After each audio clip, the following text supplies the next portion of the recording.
Subscribe to our channel by clicking the subscribe button. Click the bell button and enjoy the latest uploads from our channel. Hello HS community, नमस्कार। Welcome to hungry spirit channel. स्वागत है आपका आपके अपने channel hungry spirits में। तो दोस्तों, कोठारीज versus शास, तो एपिसोड आपने देखा और आपने बहुत ही बढ़िया बढ़िया रिव्यूज भी भेजे। तो अनुपमा के रिव्यूज और फिर ये रिश्ता क्या कहलाता है के भी रिव्यूज आपने भेजे हैं। तो चलिए सुनते हैं लगातार।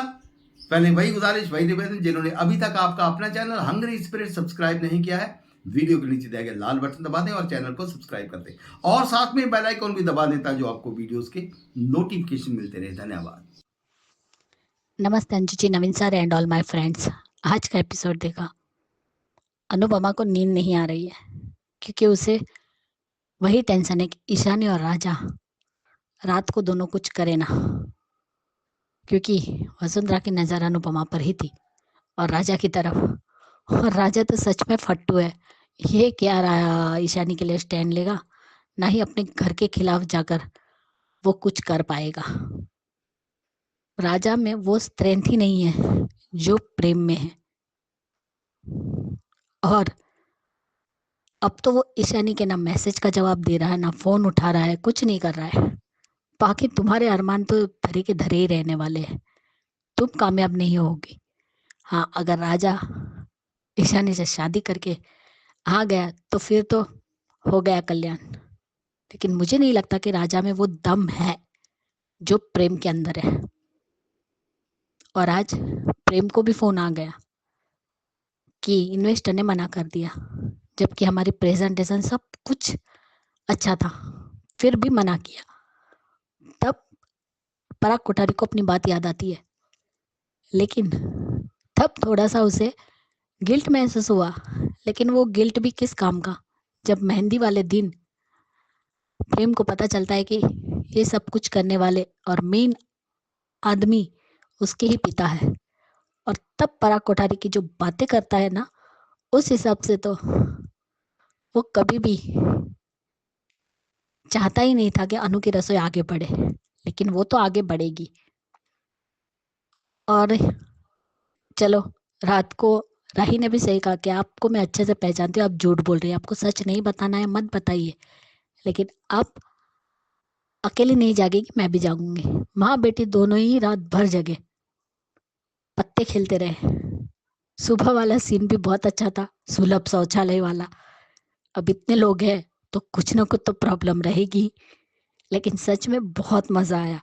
और बा और वसुंधरा की लड़ाई में पराग ने फायदा उठा लिया और सब लोग प्रेम और पराग वाला सीन देख के बहुत खुश हुए। तब पराग की नींद आंख खुल जाती है और देखती है कि सब लोग उन्हें ही देख रहे हैं। तब वो देखता है कि वो अपने बेटे को अपने सीने से लगाकर सोया था। चलो, नींद में ही सही, बाप को बेटे का प्यार समझा और वो दिन भी याद आए कि आज भी बेटा प्यार करता है, लेकिन फिर वो खलनायक ही बोलता है। तो जब खलनायक है तो नायक को तो लाना ही पड़ेगा, बिना नायक के सीरियल कैसे चलेगी। और यहाँ पे गौतम सच में घटिया इंसान है। राही को जिस तरीके से वो छू रहा था कि मैं इस घर का दामाद हूँ, तो आपको मेरा खास ख्याल रखना पड़ेगा। इतनी घटिया हरकतें। सही में यहाँ पे गौतम है, वहां पे आदित्य था। उसने भी संगीत के टाइम पे नायरा के टच किया था और यहाँ पे गौतम ने। और मोटिपा, आप ये जो ज्ञान दे रही है ना संस्कारों की, जो अनुपमा को वार्निंग देके गई कि अब मुझे तो टाइम नहीं मिला लेकिन आपको अपनी बेटी को देखना है, तो आपके घर में आपके नाक के नीचे आपकी पोती के साथ क्या हो रहा है वो आपको पता है? नहीं पता। अरे आपका वो दामाद जिसे आप बड़े गर्व से कहते हैं ना कि हमारे दामाद है, और पराग कोठारी तुम उसे अपना बेटा मानते हो ना, वही बेटा तुम्हारी बेटी को टॉर्चर करता है, उसको धमकाता है। और जो टॉर्चर करता है उसकी निशानी तो उसके हाथ में भी दिखी, कलाई में, लेकिन तुम लोगों को पता तक नहीं चलने दे रहा है। क्योंकि वो कहता था ना कि सबके नजरों में नहीं दिखेगा, वो मारेगा लेकिन मुक्का मार मारेगा ताकि किसी को दिखाई ना दे। तो जिस दिन आपके इसी संस्कारों पे उंगली उठेगी ना, ये नाक ऊंची करके आप कह रहे हैं, अगर कहे भी कि हमारी पोती ने अपने रिश्ते को बचाया, उस वक्त अनुपमा के जो 5 पन्नों का भाषण आएगा ना, उसका जवाब आप बाप माँ बेटे के पास बिल्कुल नहीं मिलेगा। क्योंकि ये संस्कार नहीं है, ये तो टॉर्चर है कि बेटी मार खाए लेकिन चुप रहे, कुछ ना बोले, परिवार की इज्जत के लिए। दुनिया कहाँ से कहाँ पहुंच गई, लेकिन आपकी सोच घटियानुसी ही है। जाते जाते भी वसुंधरा जी लिस्ट के बारे में बोल के चली गई। सच में अनु एक इंसान है, कितना करेगी? अरे रात दिन काम करोगी तो बीमार नहीं पड़ोगी? बापूजी भी आज कहते हैं कि ये तो बहुत ज्यादा है, यानी लिस्ट में उसने बहुत कुछ लिखा है। वो खाना बनाती उसे चक्कर आते तब वहां प्रेम आ जाता है और प्रेम कहता है कि यही तो प्रॉब्लम है, दामाद को बेटा नहीं मानते। तब वो कहती है ठीक है करो काम, और प्रेम अनुपमा की मदद करता है। और यहाँ पे सब लोग बा मेहंदी पीस रही है और राही को तो मेहंदी की स्मेल भी पसंद नहीं है, लेकिन चलो मेहंदी का रंग आने के बाद तो पसंद आएगी ना, तो हाँ कहती है और सब उसे छेड़ते हैं। और मोटी बा, ये लोग कैसे भी हो ना, लेकिन मेहंदी खुद पीसते हैं, बाहर की बाजार की मेहंदी यूज नहीं करते जैसे आप नहीं करती हो। और आज तो साफ साफ कहती है कि राजा के लिए लड़की ढूंढो, उसकी शादी करवानी है। तब पर एक का इतनी जल्दी क्या है तो जरूरी है।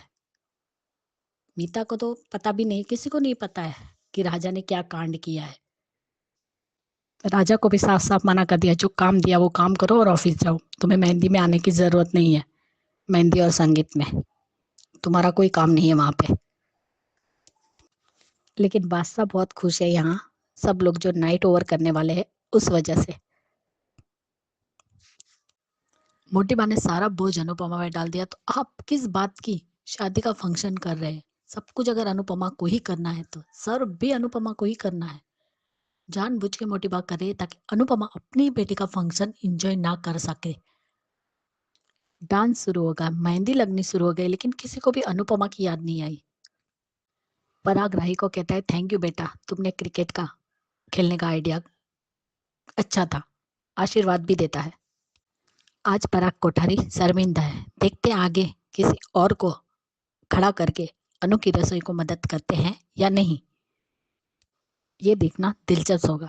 आज के लिए इतना ही। Bye Anju ji, Naveen sir and all my friends, good night. नमस्ते अंजू मैम, नमस्ते नवीन सर और मेरी सभी फ्रेंड्स को रेखा सक्सेना की नमस्ते। पराग कोठारी परेशान कि हम कब कोठारी मेंशन जाएंगे, लेकिन बाकी परिवार खुश। और अनिल भाई और बादशाह जहां बहुत खुश, वहीं राजा मोटी बा के गुस्से से डरा हुआ, क्योंकि उसकी हरकतें ही ऐसी थी। और फिर बा और मोटी बा की नोकझोंक। लेकिन पता नहीं मुझे ये क्यों लग रहा है कि पराग कोठारी खुद यहाँ रहना चाहते हैं, और रीजन है प्रेम से नजदीकी। क्योंकि पराग कोठारी इतने बड़े बिजनेसमैन हैं, कोई भी रेजिडेंस एक दिन के लिए अफोर्ड कर सकते हैं। माना मोटी बा को होटल में नहीं रहना, घर का रिनोवेशन हो रहा है, फार्म हाउस दूर है, लेकिन पराग इतने रसूख वाले हैं कि वो इसके अलावा भी अपना और परिवार के रुकने का इंतजाम बखूबी कर सकते हैं।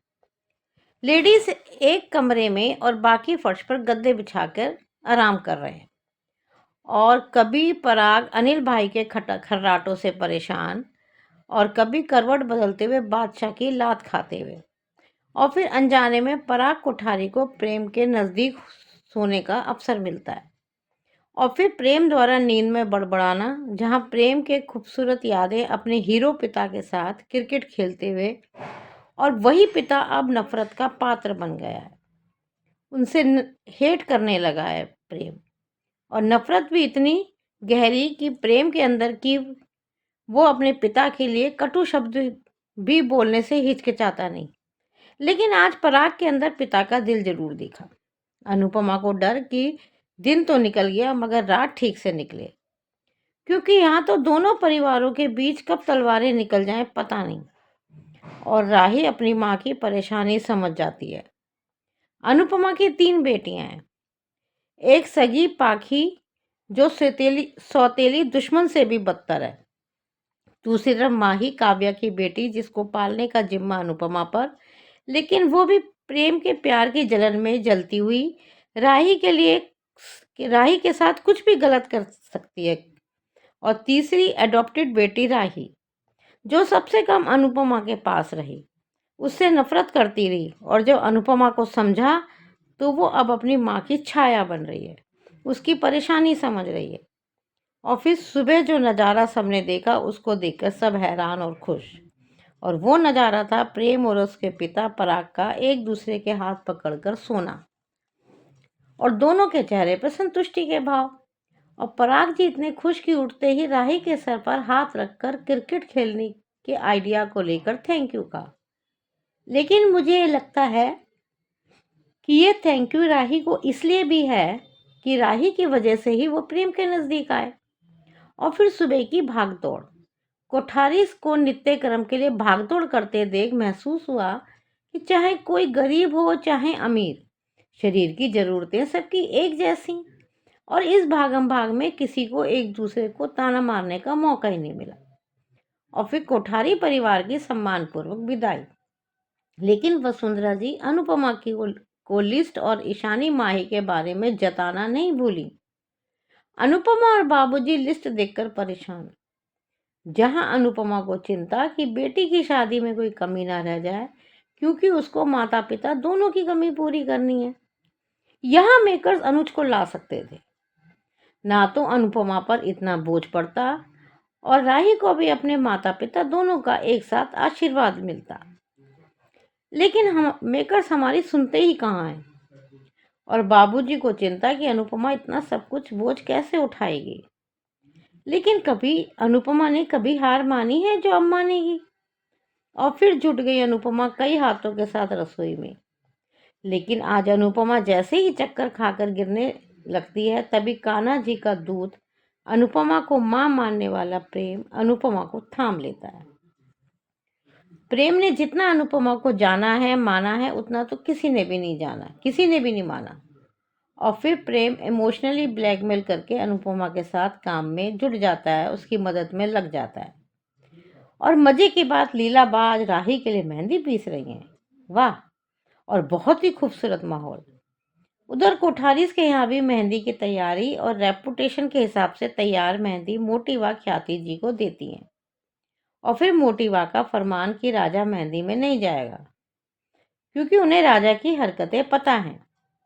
और साथ ही वो मीता से एग्री कि राजा की शादी जल्दी अमीर घर की लड़की से हो जानी चाहिए, क्योंकि उनको डर कि कहीं राजा ईशानी से शादी करने की जिद न कर बैठे। क्योंकि उनको भी पता है कि ईशानी के मैसेज और फोन राजा के पास आ रहे थे। मुझे तो लगता है ये ईशानी और पाखी की बेसब्री ही उन्हें ले डूबेगी। प्री कैप में मेहंदी की धूम, नाच गाना, और अनुपमा रसोई में बिजी और स्नैक्स सर्व करते हुए। साथ ही इतने में गौतम की चीप हरकत राही के साथ। अरे दामाद जी, राही जितनी सीधी दिखती है उतनी है नहीं, तीखी मिर्ची है, तीखी मिर्ची। आज के लिए इतना ही। Thank you very much Anju ma'am, thank you very much Naveen sir, thank you very much. Hello Anju ji, नमस्ते, और सभी को मेरा प्यार भरा नमस्ते।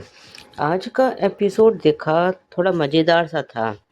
यहाँ सब लोगों को उन्होंने रुकने की व्यवस्था तो कर ली है, और पराग कोठारी, बाकी सब लोग तो सो गए, पराग कोठारी बैठा हुआ देख रहा है।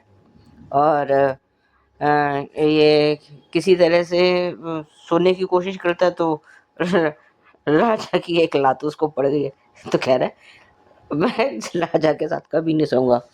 खैर वो प्रेम के साथ जाके लेट गया है। लेकिन प्रेम जो है नींद में बड़बड़ा रहा है कि आज वो मिस्टर कोठारी के साथ, भैया पराग कोठारी के साथ, जो भी उसने नाम लिया है, क्रिकेट खेलना अच्छा लगा, बहुत टाइम बाद खेला, मतलब जो मतलब वो अपने नींद में अपनी सारी बातें कर रहा है कि मैंने उन्हीं से सीखा था, ये सब बातें पराग कोठारी खुद सुन रहा है। और वो उससे बिल्कुल जैसे एक बच्चा अपने बाप से लिपट के वो, लेकिन ये जो है वो ये सब बातें अपने काका से कह रहा है। वो समझ रहा है कि उसके काका उसके साथ हैं, लेकिन है उसका बाप। वो सारी बातें उसने पलक कोठारी ने सुन ली हैं। और बहुत मतलब काफ़ी इमोशनल भी हो गया। उधर अनुपमा को नींद नहीं आ रही है और वो बार बार उठ को ईशानी को देख रही है। क्योंकि अब पाखी और ईशानी ने तो ये ठान ही लिया है कि अनुपमा का सिर हर हालत में हमें झुकाना ही झुकाना है। और राजा जो है चुपचाप लेटा पड़ा है और अपना उसकी तरफ देख, क्योंकि वो तो वैसे ही डर के मारे भीगी बिल्ली बना हुआ है। उसमें वो गट्स नहीं है जो प्रेम में है। किसी भी नहीं, वो ईशानी के लिए कोई स्टैंड ले ही नहीं सकता। और अब तो उसका तो ईशानी वाला चैप्टर तो क्लोज वैसे ही हो चुका है। उसने तो कह ही दिया कि जब कि हम सिर्फ अच्छे दोस्त थे और अब हमारे साथ कुछ नहीं होगा, जब उसने मोटिबा को ये बोला है। और ये जब सुबह हुई है और इधर ये राही भी उठ गई है, तो वो उससे झूठ बोल देती है कि अनुपमा कि किसी को कुछ ज़रूरत हो तो वो मैं उसको कम से कम कोई आवाज़ दे तो देख लूँगी। लेकिन वो समझ में आ गया है कि जो अनुपमा झूठ बोल रही है। और इधर ये जब पराग कोठारी बैठा हुआ है तो सब लोग मतलब ये शायद बापूजी खर्राटे ले रहे हैं, कैसे खर्राटे ले लेके लोग सोते हैं। तभी देखा तो अनिल भी खर्राटे ले लेके सो रहा है। वो सीन तो बड़ा मज़ेदार ही था। और खैर ये लोग अपना टाइम पास करने के लिए ताश वाश खेल रहे हैं। खैर जब सुबह हो गई है तो ये क्या कहते हैं, इसने पराग कोठारी ने इसको राही को थैंक यू बोला है कि जो है तुम्हारी वजह से तो तुम्हारा क्रिकेट खेलने का आइडिया बहुत अच्छा था।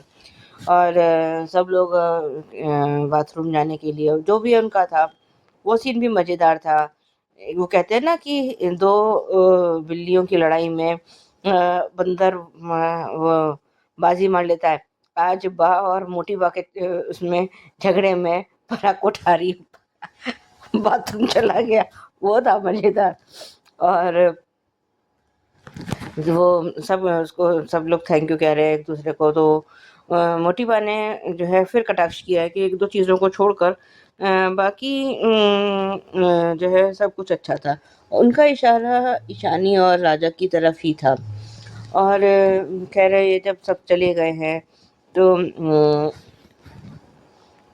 ये अनुपमा फिर परेशान है। और सारी रात तो एक तो सारे दिन काम करा, फिर सारी रात जागती रही ईशानी के चक्कर में कि कहीं ईशानी उठ के राजा के पास ना चल दे। वास्तव में ईशानी और पाखी जैसी औरतें ही घर को बिगाड़ देती हैं। और इसमें सबसे बड़ा हाथ तो पाखी का है, जो सिर्फ अपने फ़ायदे के लिए ईशानी का यूज़ कर रही है। वरना अगर कुछ ढंग की औरत होती तो ये अधिक इतना प्यार करने वाला हस्बैंड था, इतना प्यार करने वाला पिता था, तो वो उसके साथ जो है वो साथ रहती। पर नहीं, उसको तो सिर्फ लग्जरी लाइफ जीनी थी, इसलिए उसने अधिक से शादी की थी। वरना तो वो शायद अगर अधिक अनुज के घर में नहीं होता तो ये कभी खास भी ना डाले। और ये उसने हाँ, बापूजी ने देखा है तो उसने सब कुछ बताया है कि इतना सारा ये सब कुछ करना पड़ेगा हमें, जो जो लिस्ट में लिखा हुआ है। और वो भी इतना हैरान है कि इतना कैसे करेगी। तो वो कह रही है कि अब जितने भी कैटरिंग के ऑर्डर्स आएंगे सब मैं ले लूँगी। अब पैसों की ज़रूरत तो है ही। और मैं अपनी बेटी की शादी में वही, वैसे तो माँ बाप आधा आधा खर्चा उठाते हैं, जिम्मेदारी उठाते हैं, सॉरी खर्चा कह रही हूँ मैं, जिम्मेदारी उठाते हैं। तो मुझे तो या तो दोनों की जिम्मेदारी मुझे ही निभानी है। आज इस वक्त उसको अनुज की कमी काफ़ी खल रही है, कह नहीं पा रही है लेकिन खल तो रही है कि जो है काश यहाँ पे अनुज होता तो वो उसकी जिम्मेदारी को बांट लेता। फिर इतनी उसको चिंता करने की ज़रूरत नहीं पड़ती। उधर ये अनुपमा उसमें काम कर रही है, उसे चक्कर आ गया और वहाँ पे प्रेम आ गया। तो खैर वो उसका भी कहना मतलब सही है कि जब दामाद को बेटा क्यों नहीं माना जाता, तो खैर वो उसने बता दिया कि जो है यहाँ पे ऐसा जो काम करने के लिए कह रही है। उधर ये बा मेहंदी पीस रही है और वो ये वो कह रही है, लेकिन उसे शायद राही को मेहंदी की स्मेल पसंद ही नहीं है। आज अंश का जो उसने उसके साथ मजाक किया वो अच्छा था। अगर तेरे को बेहोश करके मेहंदी लगा देंगे और तब तक संगीत की रस्म भी खत्म हो जाएगी और जब तक तू उठेगी तब तक मेहंदी भी सूख जाएगी। बड़ा मजेदार सीन था वो। और ये अनुपमा जो है सब अपना, और मोटी बहन वहाँ पे भी उनका राजा से कह रही है कि तुम्हें वहाँ जो काम सौंपा है वो करो और उसके बाद सीधा ऑफिस चले जाना, तुम्हारी मेहंदी में कोई ज़रूरत नहीं है। तो और उधर ये उसके शादी की बात कर रहे हैं, तो उसने मोटी बहन ने कहा है कि इसमें शादियों में जोड़ियाँ बनती हैं, मैं ऐसी कोई जोड़ी नहीं बनने दूंगी। और उसमें मिडिल क्लास में नहीं और लड़की को कोई और नहीं आने दूंगी। उधर ये पिकअप हमें दिखाया गया है जिसमें बाकी कुछ तो पहले जैसा ही है, लेकिन क्या कहते हैं, राही गौतम से टकरा गई है और वो उसके साथ वो बदतमीजी से कर रहा है। आज के लिए अभी बस इतना ही, धन्यवाद। नमस्ते अंजू जी, नवीन जी। ये अनुपमा के लिए पता नहीं क्या कहने का मन करता है, कभी खुशी कभी गम। इस एपिसोड का मैं तो समराइज करूंगी। अनुपमा को नींद नहीं आवे मैं को समझ सकती हूँ। एक तो माही और दूसरी ये ईशानी। अगर अपनी माँ की नक्षत्र में चलेगी तो जिंदगी बर्बाद ही करेगी ईशानी। पर मुझे नहीं लगता वो इतने बेवकूफ़ी का काम करेगी। मुझे लगता है वो जितना मैसेज कर रही है, मुझे तो राजा तो ब्लॉक कर देगा, क्योंकि वो कायर है, हिम्मत नहीं है उसका। हिम्मत नहीं, जितना प्रेम हिम्मत दिखाता है ना, राजा में नहीं है। सो लायक नहीं है ये तो वैसे भी। और ईशानी से उम्मीद क्या कर सकते हैं? अगर थोड़ा समझदारी कुछ है तो अनुपमा की वजह से है। और वार्निंग दे रही है। मुझे ये समझ में नहीं आता क्यों बात से क्यों नहीं बात करती वो, क्यों नहीं बाबूजी से बात करते, वो तो बड़े बुजुर्ग है ना, तो उनसे क्यों नहीं बात करती मोटी माँ? हमेशा माँ अनुपमा से ये करती है। अनुपमा बहुत मेहनत कर रही है, बहुत आराम नहीं मिल रहा है। शी इज गोइंग टू, बहुत जल्दी वो बीमार पड़ जाएगी। होप ऐसा नहीं होना चाहिए, होप ऐसा नहीं हो सकता, पर कुछ भी हो सकता है कि अगर ऐसे ही वो काम करेगी, जैसे अन्नपूर्णा का 10 काम होता है, 10 हाथ, वो उसी तरह। आज मुझे सबकॉन्शियस प्रेम के टुवर्ड्स पराग से नफरत और प्यार का, जैसे राही का था वैसा ही है। और एक पल माँ बेटी का रिश्ता, शायद इसलिए वो नहीं बता पाई। मैं सोची और सुना है कि वो इससे वो मतलब मूव ऑन नहीं कर पाए, आगे नहीं बढ़ पाएगी। बार बार ये लोग ताना दे पाएंगे और नफरत करेगी और ज्यादा करेगी। वैसे भी अभी वो गलती से, अनजाने से या जाने से वो कर रही है, और मेहंदी भी आगे चलकर खराब करने की कोशिश करेगी। लेकिन 1 मिनट के बाद वो होने के बाद वैसे भी जम जाता है, तो वो कुछ नहीं उखाड़ करेगी। और अनुपमा के वजह से वो कुछ बार सक्सेस नहीं होगी, क्योंकि क्या है कि जो नियत प्लस कर्म इज इक्वल टू भाग्य होता है। तो अच्छा नियत तो अच्छा कर्म, इसलिए अच्छा भाग्य होता है। सो बुरा सोच, बुरा कर्म तो बुरा भाग्य होता है। ये इतनी सी बात क्यों नहीं समझ पाते? वे समझते हैं एक तरफा प्यार, कभी हम ऊपर पे आते तो एडमिशन करते, दोस्ती बढ़ते, उन दोनों एक करते, कोई मत करते। ये होता है, होना चाहिए। और तीसरी बात, जानबूझकर मोटी बात कैसे? मोटी बाँ कहने के लायक भी नहीं है।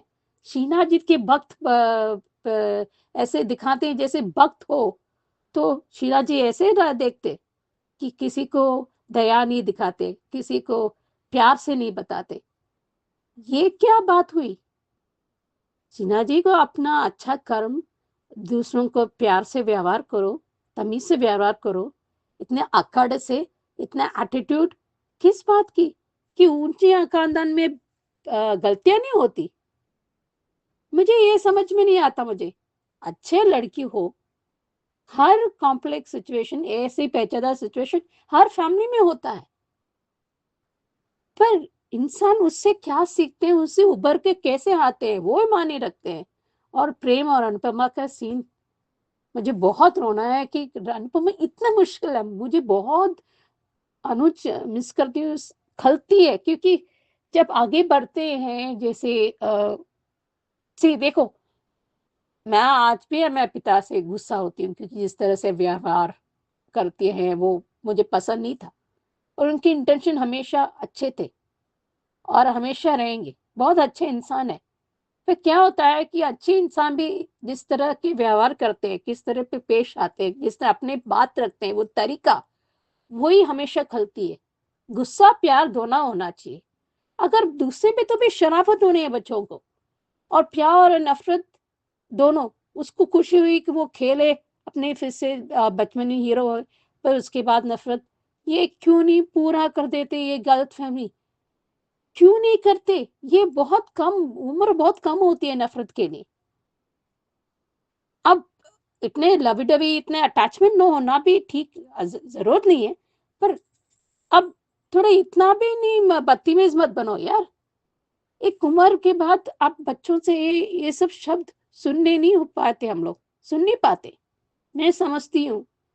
हाँ, हम लोग इसलिए, मुझे पसंद नहीं है कुछ चीज़ें। मेरे पिता से मुझसे भी कुछ पसंद नहीं है। पर इसका मतलब है कि हम लोग प्यार नहीं करते, ऐसा परवाह नहीं करते, ऐसा नहीं होता। प्यार करते हैं और परवाह भी करते हैं। अगर मुश्किलें एक साथ हम खड़े रहते हैं, ये ऐसा ही होना चाहिए।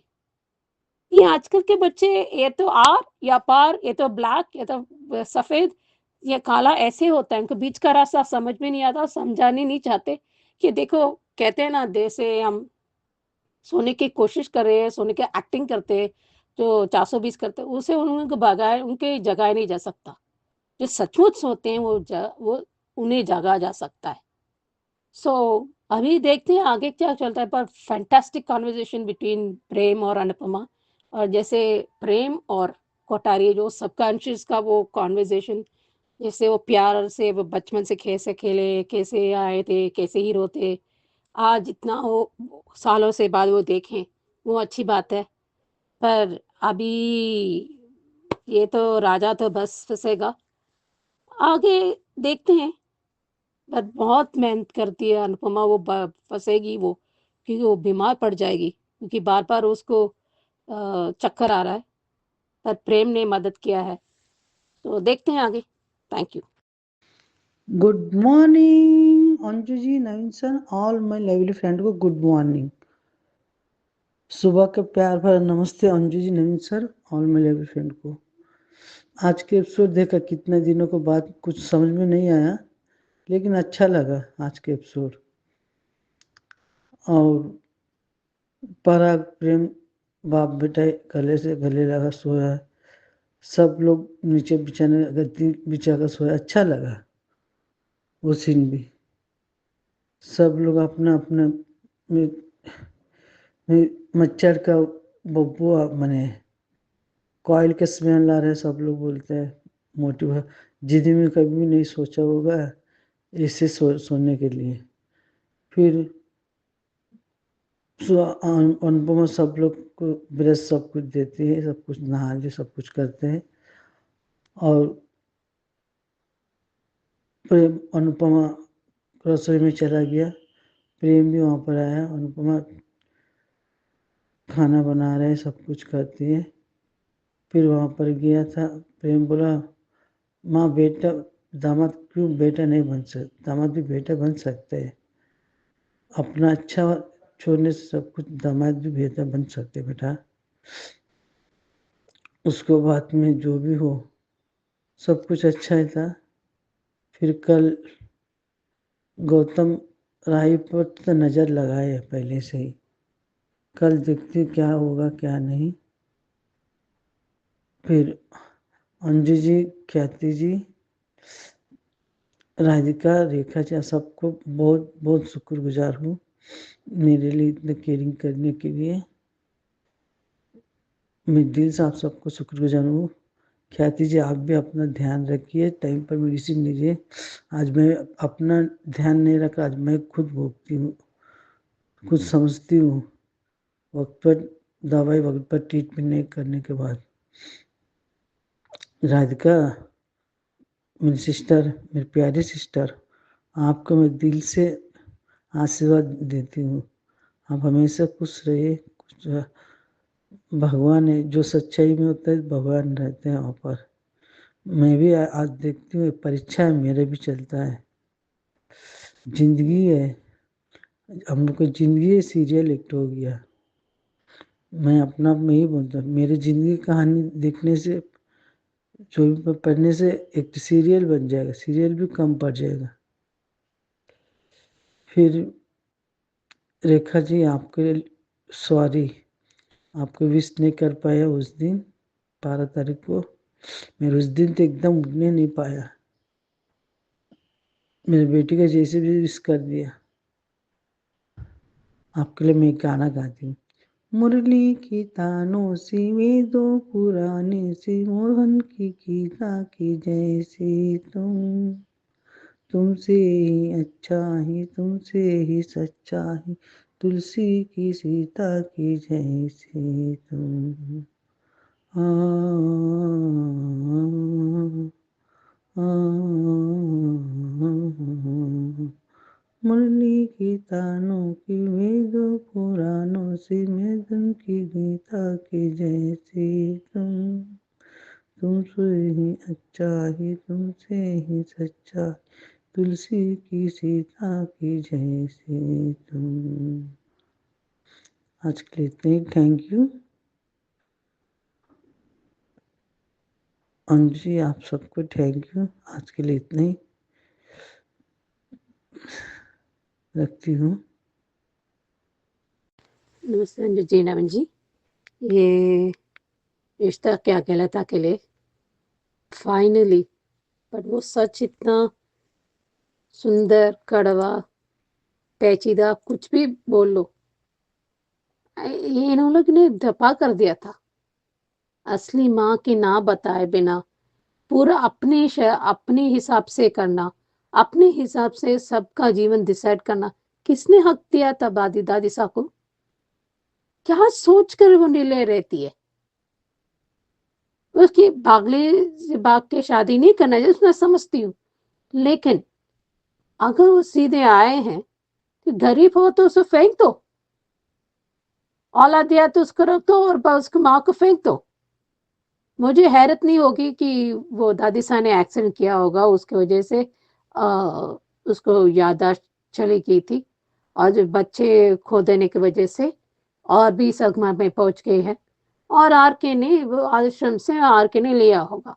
ऐसे करके कहानी गुमा हुआ है। लेकिन ये समझती हूँ, ये दादी साहब के दादी विद्या भी आज भी कोई भी शर्म नहीं, कोई भी गिल्ट नहीं, नथिंग, कुछ भी नहीं। ये क्या सोचकर ये लोग सोचते हैं कि कर्मा वापस नहीं आते। इस कर्मा एक बूमरैंग, अच्छा करो तो अच्छा है, अच्छा सोचो तो अच्छा आ जाता है। भले ही अच्छा सोचो नहीं आता है तो कम से कम बुरा सोच तो बुरा ही आता है, तो अच्छा सोच कर नहीं आता, कम से कम तेरे से गुप नहीं कि आपको पछतावा नहीं हुआ कि आपने अच्छा सोचा नहीं। ये अपने हिसाब से वो कर्म आ ही जाता है। जैसे आप मिस्chievous सोच में, आप ऐसे शरारत की सोच में आप वो उसी हिसाब से आपको दंड भी मिलेगा। थोड़ा सा शैतानी करोगे उसी हिसाब से दंड मिलेगा। अपने कर्मों के अपनी वापस ही आ जाता है। इसलिए आपको सोच समझ कर बोलना है, सोच समझ कर करना है। ऐसा नहीं कि हर लोग हम लोग ऐसे ही करते हैं। कई बार कभी-कभी वो डिसीज़न जो निर्णय वो वापस आ जाता है। कुछ भी हो, पर वो भी सफ़र करता है, पछतावा होता है, उसको कष्ट महसूस होता है, दूसरों को भी हो जाता है। आपको होता है तो दूसरों पे भी असर होता है, दोस्त हो, परिवार हो, कोई भी हो। अभी आगे दादी सा का बांडा फूटना है, पर अभी क्यों नहीं दादी सा ने किया है, दादी सा ने कहा है, मैंने कानों से सुना ये पूरी सच नहीं बताए। ये कभी-कभी क्या है कि पूरी सच नहीं बताए तो और खतरनाक हो सकता है। शायद अभी ये सुन के ये इसका हालत है, तो ये तो पूरा पौधा तो हिल जाएगा और वो तो बहुत दिमाग है, सच में। अभी दिमाग लगाए थोड़ी छानबीन करेगा, तभी समझ आएगा कि ये विद्या और दारिसा की किया जा रहा है। एंड मुझे हैरत नहीं होगी कि फूफा सा इसमें हाथ है। क्योंकि उनको तो वकील बनने से ज़्यादा गलतियों या पाप कैसे सही तरह से कर सकते हैं ये लोग ने डिज़ाइन किया है। और पर्सिस्टेंस तो वैसे भी विद्या है, हमेशा तो खड़ी रहती है, गलती से कैसे सही करना है, यही तो है। और ये पी नानो भी कमाल है। अगर तेरी माँ जिंदा होते एक थप्पड़ खींचे लगाते। ये अभी सेल्फी की पड़ी है ये कायरा को। सच में मुझे तो ये तो इतने ये तो शादी की क्या है, अभी कुछ साल इंतजार करती। ये भी अभी हमेशा गुस्सा में रहते हैं। अभी आगे ऐसे सुना है कि आगे जाके अबीरा के भी साथ देगा, कि होना भी चाहिए क्योंकि इसने अबीरा ने बहुत कुछ किया था। एक दूसरे के साथ ही रहना चाहिए, मदद करना चाहिए, किसी उम्मीद पर नहीं। उसको हाँ मत क्या गुस्सा हो सकते हो, लेकिन मदद करने की कोशिश करना चाहिए। और सेल्फी पड़ी है कायरा को, मुझे तो हंसी आई थी मुझे। ये क्या बचपना है। ये अभी अभी ये वो छेड़ेंगे नहीं, अभी अभिमान का इश्यू वो ठीक करेंगे। फिर दादी साहब का भांडा फोड़ना है, विद्या जी के भांडा फोड़ना है, फिर उसके बाद वो अकेले वो पौधा फॉर्म भी ऐसे छोड़ने वाला है।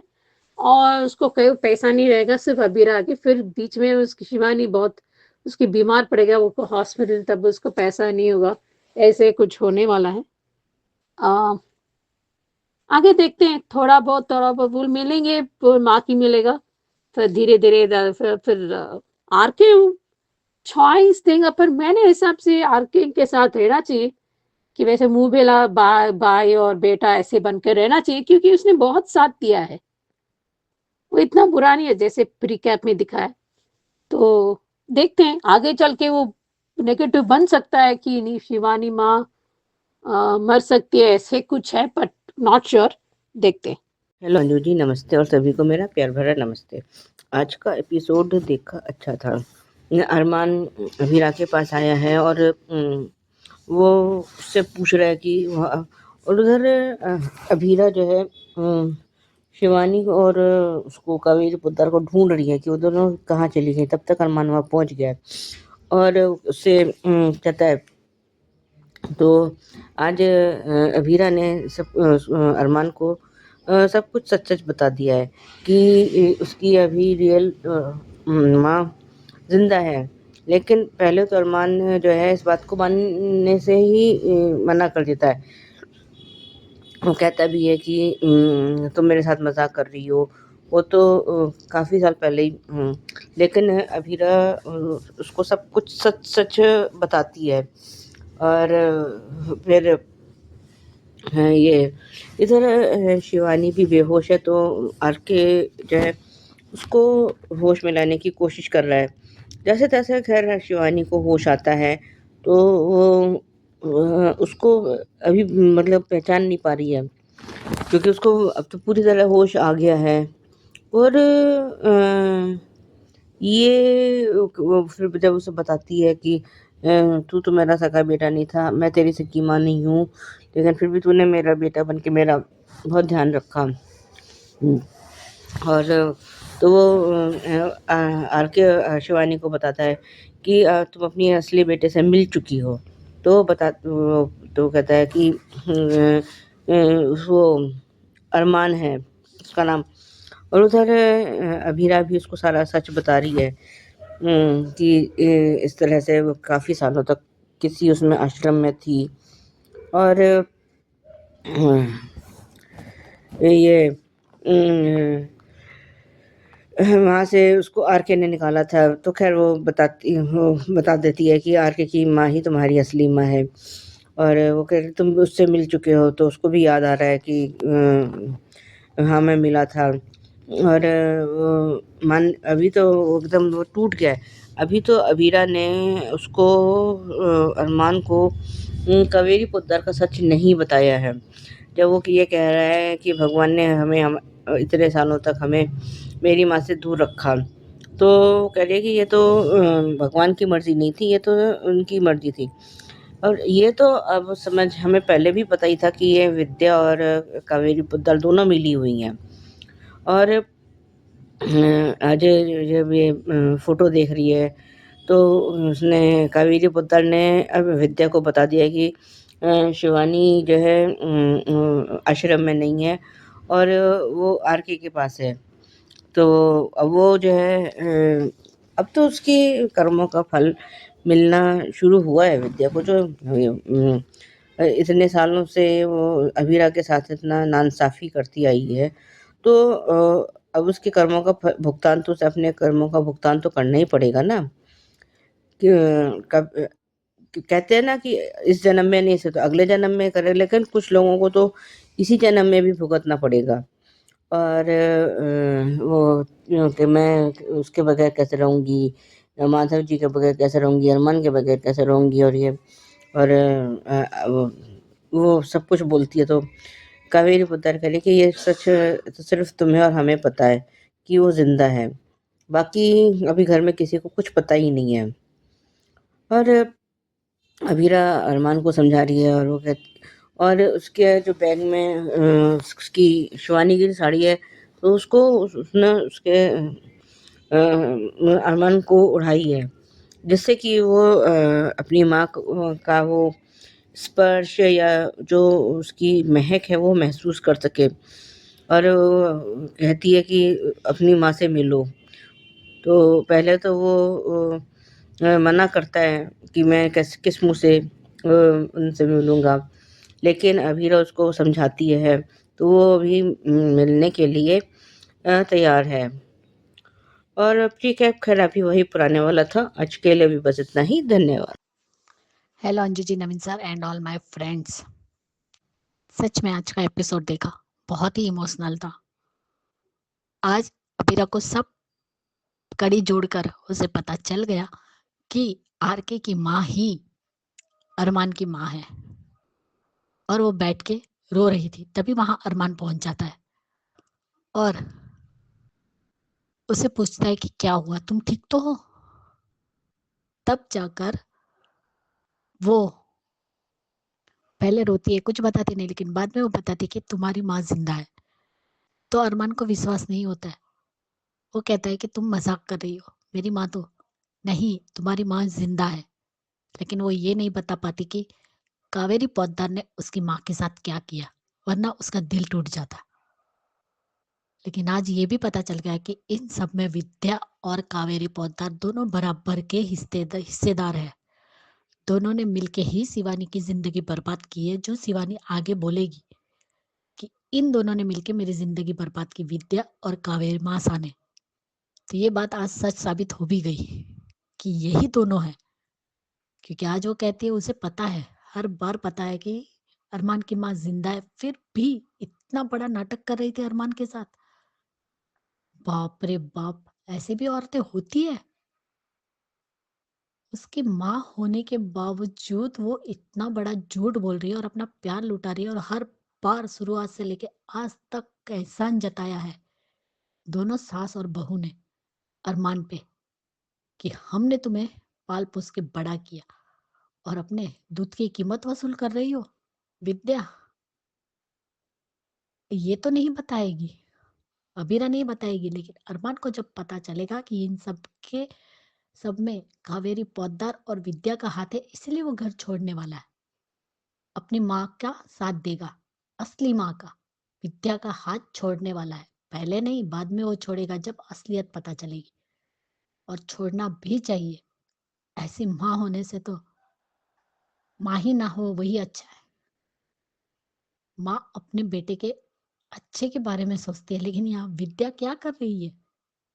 आज उसे डर लग रहा है कि वो औरत आ गई, क्योंकि दादीसा ने कहा ना कि जहाँ पे हमने उसे रखा था वो वहां से निकल चली गई है। यानी ये दोनों सासू और बहू की मिली भगत थी। बाप रे बाप, इतना बड़ा झूठ विद्या ने बोला है, वो भी माधव जी से भी।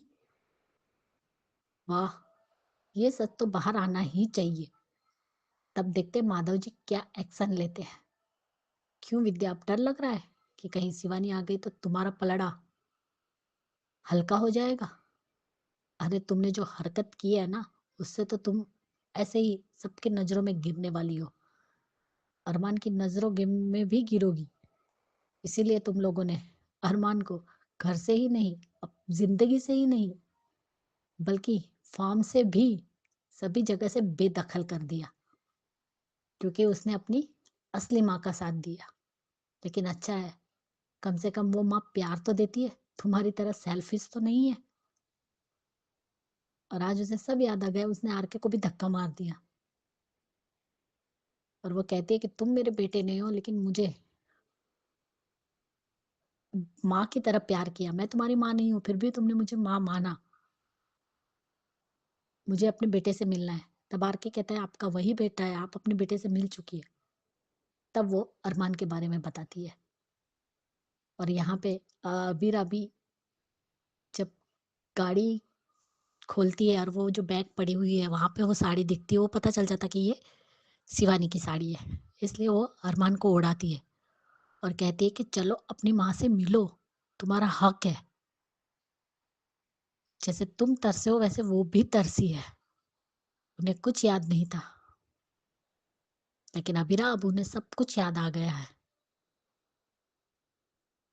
लेकिन सच में कावेरी पोद्दार दीवारों के कान होते हैं, लेकिन पता नहीं आपके घर की दीवार ऐसी है कि किसी के भी कानों में ये बातें नहीं जाती है। इतनी सास सासू और बहू ये सारी बातें कर रही, लेकिन कोई नहीं सुन रहा है। लाइट भी चली गई। अब देखते हैं अंधेरे में कोई सुन भी पाता है आपकी या बातें या नहीं। वो कहते हैं ना, अच्छे लोगों की बातें फट से कोई भी सुन लेता है, लेकिन जो बुरे लोग होते हैं ना, उनकी बातें कोई नहीं सुन पाता। दीवारों के भी कान होते हैं, लेकिन आपके घर की दीवारों में कान ही नहीं है। अरमान का, अबीरा का खैर करना भी बहुत अच्छा लगा। कहीं तुम चोट तो नहीं आई, क्यों रो रही हो? और यहाँ पे मनीष गोयंका के यहाँ का क्यारा दरवाजा ठोक रही है। तब अबीर कहता है ये लोग नहीं खोलेंगे, लेकिन वो हिम्मत नहीं हारती है। जब वो चेयर उठा के मारना चाहता है, तभी मनीष गोयंका दरवाजा खोल लेते हैं। लेकिन वो दो चार बातें ही सुनाते हैं अबीर को।